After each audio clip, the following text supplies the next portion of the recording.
Queridos, graça e paz. Quero primeiramente dizer que é um prazer estar mais uma vez aqui com os irmãos e poder compartilhar um pouco da palavra do Senhor. E o tema que me foi proposto para trabalhar com os irmãos é a ressurreição de Cristo e o significado da Páscoa.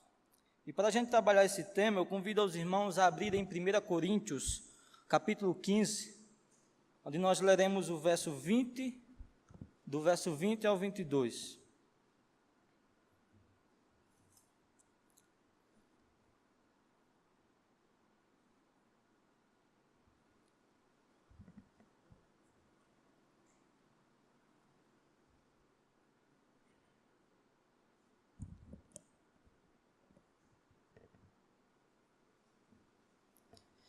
Amém? Diz assim: mas de fato, Cristo ressuscitou dentre os mortos, sendo ele primícias entre os que faleceram, ou os que dormem, em algumas versões. Porque assim como a morte veio por um homem, também por um homem veio a ressurreição dos mortos. Pois assim como Adão todos morrem, do mesmo modo em Cristo todos serão vivificados. Amém? Queridos, a ressurreição de Cristo é a maior e melhor notícia que o mundo já ouviu. A notícia de que um homem, depois de 3 dias de morto, ele voltou a viver. Esse é o maior evento da história do mundo, mas também é o maior evento da história do cristianismo. E esse evento é o evento que sustenta toda a nossa fé. É o evento que é o pilar que sustenta todo o cristianismo no mundo. Queridos, a cruz, sem a ressurreição, não seria símbolo de vitória. A cruz, sem a ressurreição, não seria símbolo de bênção, mas seria símbolo de maldição e também de derrota. Um Salvador que fosse subjugado e que fosse derrotado pela morte, ele não podia salvar o mundo. Se Cristo ele não ressuscitou, queridos, se ele de fato não ressuscitou, ele é o maior impostor que pisou aqui na terra. E se a ressurreição de Cristo é uma mentira, queridos, uma mentira tem salvado e tem transformado o mundo. Mas saber que a ressurreição é um fato verdadeiro, todos aqui sabem. A ressurreição é um fato, de fato aconteceu. Se eu for perguntar a cada um aqui se a ressurreição de Cristo é verdadeira ou não, todos vão dizer que é verdadeira. E alguns vão dar argumentos que vão me convencer ainda mais da verdade desse fato.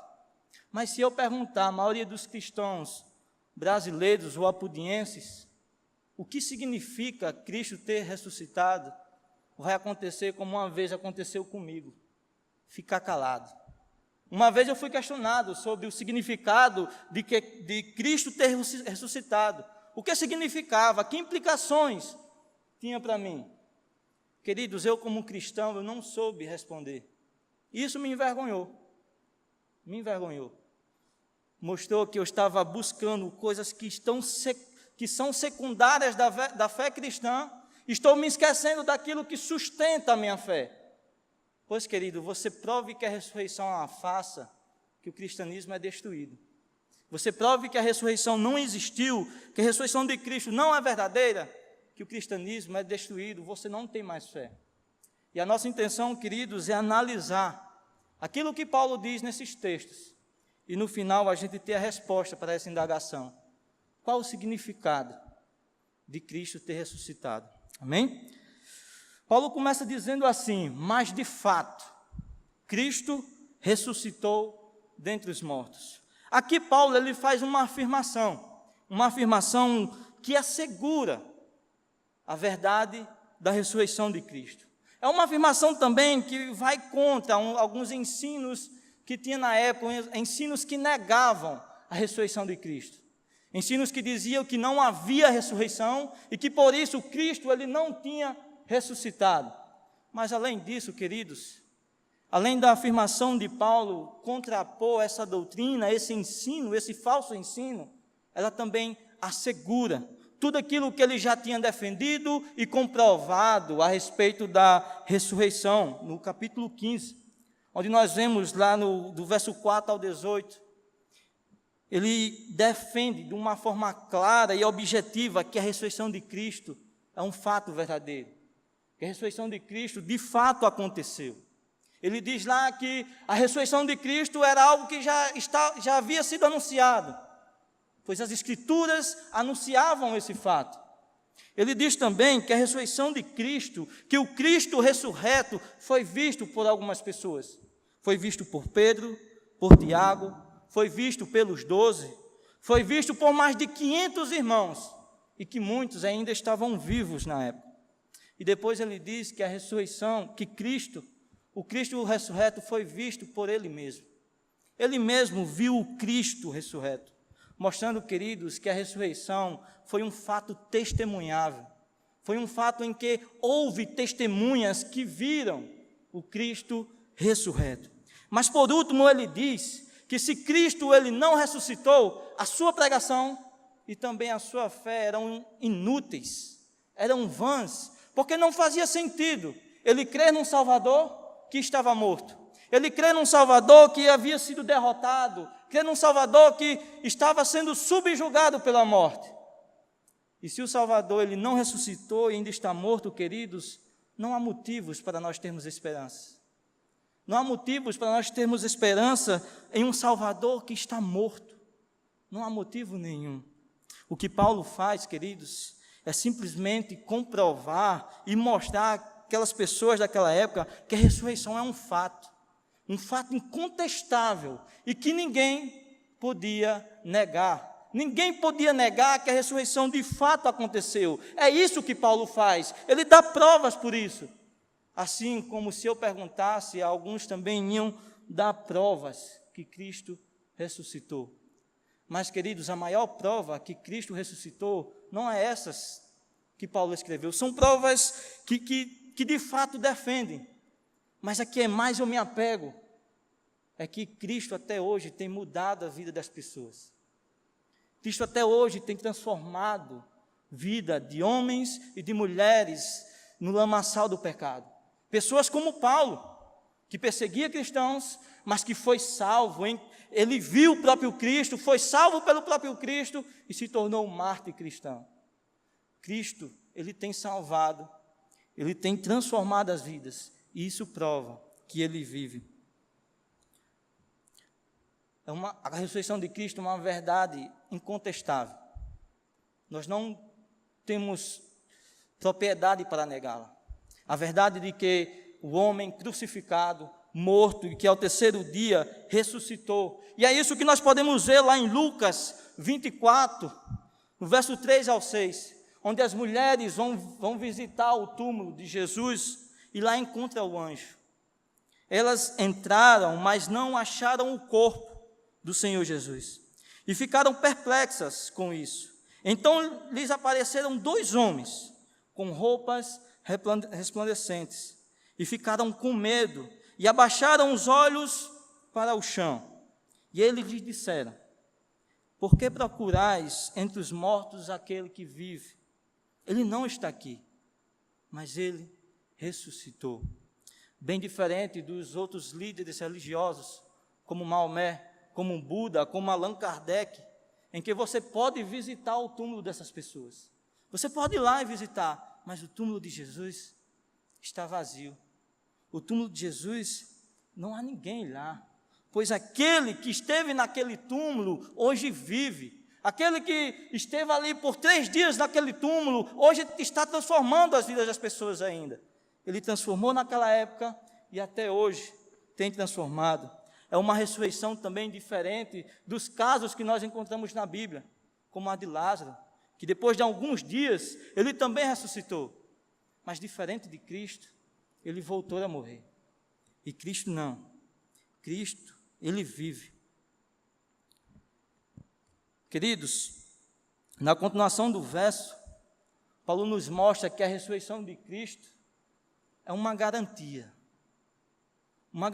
de que, como ele ressuscitou, nós também iremos ressuscitar, sendo ele primícias entre aqueles que dormem, que faleceram ou que morreram. Paulo se refere a Cristo, sendo ele se referindo a primícias. Primícia era um termo muito usado no Antigo Testamento, que era usado para se referir a algo que vinha primeiro, aquilo que vinha primeiro. Usado principalmente para se referir aos frutos colhidos na época de safra, em que esses frutos colhidos primeiro eram oferecidos a Deus como oferta de gratidão e também de reconhecimento pela fidelidade de Deus em providenciar a safra. Mas as primícias também indicavam como a safra seria. Ela era uma garantia, que garantia ao agricultor como é que ia ser a colheita daquele homem. Então, queridos, Cristo, ele sendo ofertas de primícias a Deus, ele também nos garante algo muito valioso. Ele também nos garante que, juntamente com ele, nós seremos ressuscitados. Ele é oferta de primícias a Deus em sua morte, mas também oferta de primícias a Deus em sua ressurreição, àqueles que já faleceram, onde eles serão os frutos que vão acompanhar as primícias, assim como uma colheita, em que as primícias iam e indicavam como seria a colheita, e depois a colheita acompanhava. Cristo sendo primícias, significa que a ressurreição é uma garantia para aqueles que já morreram. Ela garante que aqueles que já faleceram também um dia irão ressuscitar, assim como ele ressuscitou. Todos aqueles que estão unidos a ele são por sua ressurreição garantidos. São pela ressurreição de Cristo garantido que eles também terão a vida eterna, que eles também ressuscitarão, assim como ele ressuscitou. Como diz no verso 23, Cristo, primeiro, como primícias, e depois aqueles que são seus. Como uma colheita, queridos. É como de fato uma colheita santa, em que as primícias vão na frente e o restante dos seus frutos o acompanham. Então, queridos, a ressurreição de Cristo nos garante algo além da morte.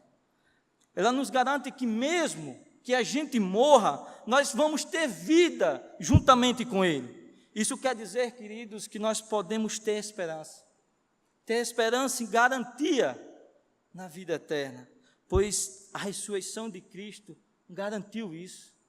A ressurreição de Cristo garante que, juntamente com Ele, nós vamos ressuscitar, e é por isso que nós devemos ter esperança nele.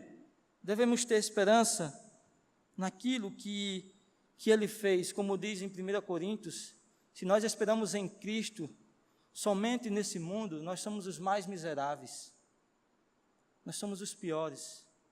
Não há esperança para aqueles que esperam em Cristo somente nesse mundo, mas aqueles que esperam em Cristo, garantidos por sua ressurreição em coisas maiores, além da morte, esses sim podem ter esperança. A ressurreição de Cristo nos garante que viveremos eternamente. Garante que aqueles que morreram em Jesus Cristo, somente aqueles que morreram em Jesus Cristo, também viverão eternamente, assim como Ele. Nos versos seguintes, Paulo nos mostra por que Cristo ele nos garante isso. Por que somente Ele pode nos garantir a vida eterna, a ressurreição, como Ele ressuscitou. Porque assim como a morte veio por um homem, também por um homem veio a ressurreição dos mortos. Pois assim como em Adão todos morrem, do mesmo modo em Cristo todos serão vivificados. Paulo ele usa um paralelo aqui, um paralelo entre Adão e Cristo, entre o primeiro e o segundo Adão.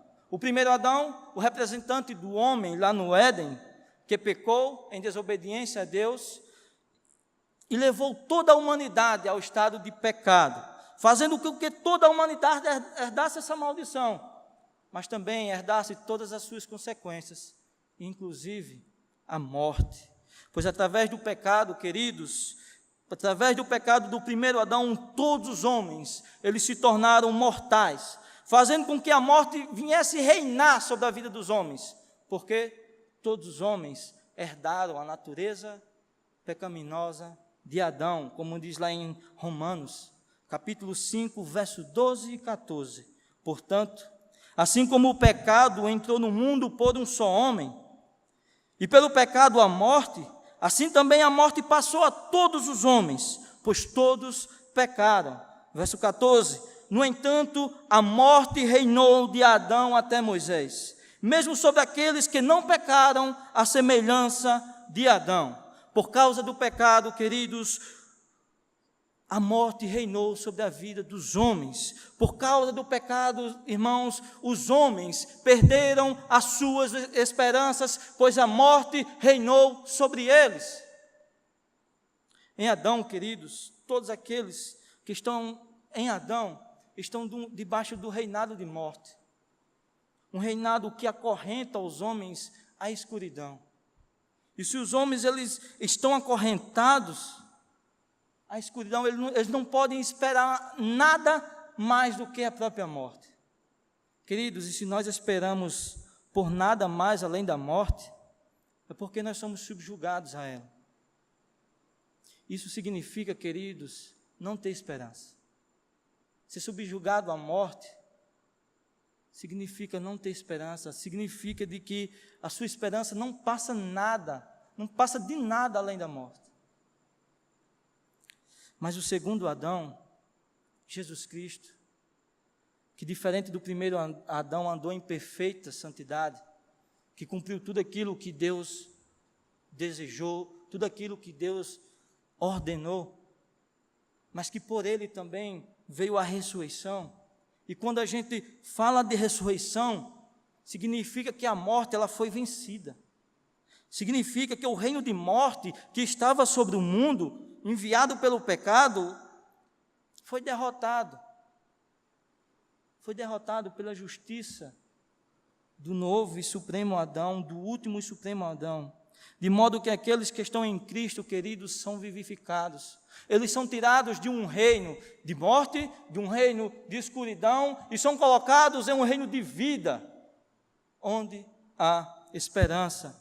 Como diz lá em Romanos 5, 17 e também versículo 21, porque se a morte reinou pela transgressão de um só homem, então os que recebem da transbordante suficiência da graça e da dádiva da justiça, reinarão muito mais em vida por meio de um só, Jesus Cristo, para que assim como o pecado reinou a morte, assim também a graça reine pela justiça, para a vida eterna, por meio de Jesus Cristo, nosso Senhor.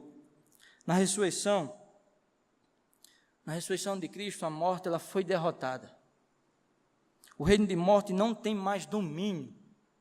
O reino de morte não tem mais domínio sobre aqueles que estão em Cristo Jesus.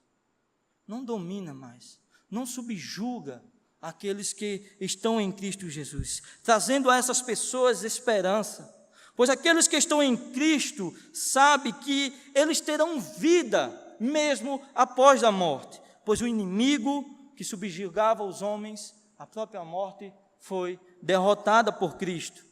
A morte, ela morre. Na morte de Cristo, quando Ele ressuscita. Quando Jesus Cristo ele ressuscita dos mortos, ali a morte ela estava sendo derrotada, e esse termo é muito interessante, eu gosto de usar, a morte estava sendo morta, por meio da ressurreição de Cristo. A morte não é mais um pesadelo para aqueles que estão em Cristo, ela não assombra mais aqueles que estão em Cristo.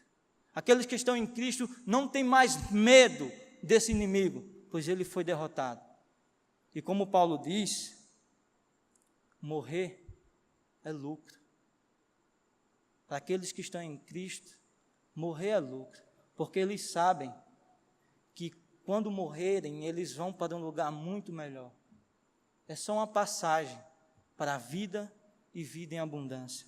Como diz em Apocalipse 13, bem-aventurados os mortos que morrem no Senhor, porque aqueles que estão no Senhor sabem que a morte não domina mais, mas que a morte deles é só uma passagem, é só um caminho para a vida eterna. O primeiro Adão desobedeceu a Deus e trouxe ao mundo o pecado. pecado e morte. Mas o último Adão obedeceu em Pai em perfeita santidade e trouxe ao mundo justiça e vida. Alguém bem importante, de forma brilhante, afirma que a ressurreição de Cristo foi um grito de liberdade sobre o domínio dos mortos e a vitória que levou as mortes em cadeia. A ressurreição de Cristo, queridos, significa vitória. Significa que nós vencemos em Cristo. E significa que não há mais inimigos para nos subjugar. Queridos, então, podemos dizer que a ressurreição de Cristo significa que nós podemos ter esperança. Nós podemos ter esperança porque Cristo derrotou a morte. Nós podemos ter esperança porque Cristo, Ele matou esse inimigo em sua ressurreição. Em Cristo, a morte não reina mais. O reinado que era de morte e de escuridão, agora é um reinado de vida, e vida em abundância. A ressurreição significa que nós podemos ter esperança também, porque a ressurreição de Cristo é uma garantia. Ela nos garante que quando nós morrermos, ou aqueles que já morreram em Cristo, também viverá eternamente, porque quando Ele vier, eles serão ressuscitados, e nós também ressuscitaremos com eles.